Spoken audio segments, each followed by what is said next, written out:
আলতো হাতের টানেই উঠে আসছে রাস্তার পিচের স্তর।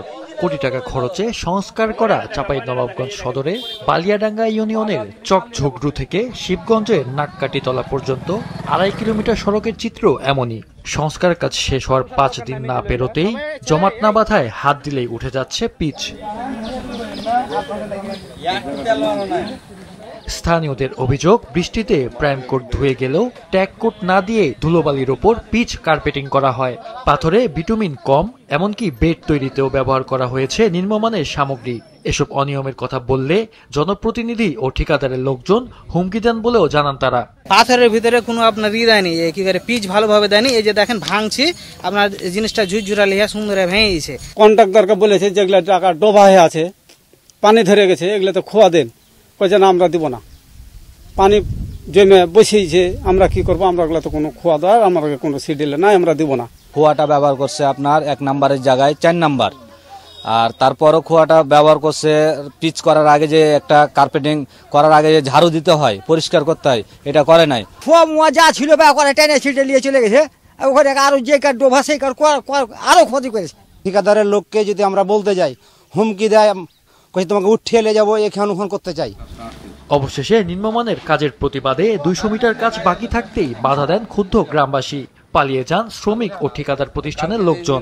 কখনোই আমি এই রাস্তায় 2 মাস কন্টিনিউ চলাফেরা করেছি, তাতে কোনোদিন আমি দেখতে পাইনি তাদেরকে, কন্ট্রাক্টর এবং এই ইঞ্জিনিয়ারকে। ইঞ্জিনিয়ারও অবশ্যই জড়িত আছে, তারা তো দেখতে এসেছিল, কার্পেটিং যখন করতে লাগে তারা দেখতে এসেছিল, তারা তো কোনো কিছু মানে বাধাবুদ্ধি দেয়নি। ইঞ্জিনিয়াররা তদারকি করেনি, ঠিকাদাররা সুযোগ দিয়েছে আর কি, এই জন্য রাস্তাটা অনিয়মভাবে কাজটা হলো আর কি। এই যে জনগণের টাকা পয়সা এই নষ্ট হয়ে গেছে, এগুলো তো জনগণের সম্পদ, জনগণের টাকায় কাজ করতে যায়, জনগণ উপকার পাইল না।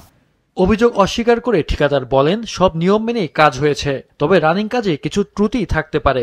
এলাকাবাসী যে সব কথাগালা বলছে এবং যে সব কার্যক্রম করছে তারা সম্পূর্ণ মিথ্যা কথা বলছে এবং ভিত্তিহীন, তাদের কোনো সত্যতা নাই। আমার কাজের ব্যাপারে 100% আমি গ্যারেন্টি, এবং আমার কাজ রীতিমতন ইঞ্জিনিয়াররা দেখে নিচ্ছে, বুঝে নিচ্ছে। আমি তো এলাকার লোককে সবাইকে বুঝিয়ে দিতে পারবো না। আপনারা যদি মনে করেন যে কাজের ত্রুটি আছে, আপনারা ইঞ্জিনিয়ার দিয়ে ল্যাব দিয়ে আপনারা পরীক্ষা করতে পারেন। আমার যদি অপরাধ থাকে, আমি অপরাধ মাথা পেতে দেবো।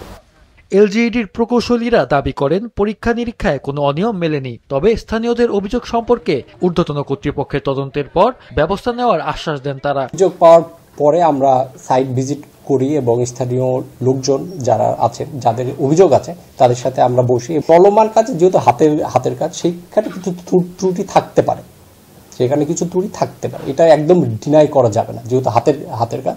বাট যদি কোনো ত্রুটি থাকে, আমরা তো যেগুলো আমাদের যে টেকনিক্যাল স্পেসিফিকেশন, সেগুলোতে আমরা ঠিকঠাক পেয়েছি। আমরা পুনরায় আবার রাস্তাটাই তদন্ত করে যদি কোনো কাজের যদি স্পেসিফিকেশন অনুযায়ী হয়, তাহলে আমরা সেই অনুযায়ী কাজের বিল প্রদান করা হবে। এরপরেও যদি আমাদের ঊর্ধ্বতন কর্তৃপক্ষ আবার এটা পুনরায় ভিজিট করবেন, তারা যদি কোনো থাকে আর কি, তাহলে সেই অনুযায়ী আমরা ব্যবস্থা নেওয়া হবে। 2.5 কিলোমিটার এই সড়ক সংস্কারে ব্যয় ধরা হয়েছে 1,05,52,000 টাকা। এরই মধ্যে বিলের 50% টাকা উত্তোলন করেছেন ঠিকাদার। মাহফুজুল হাসান, মাছরাঙা নিউজ ডেস্ক।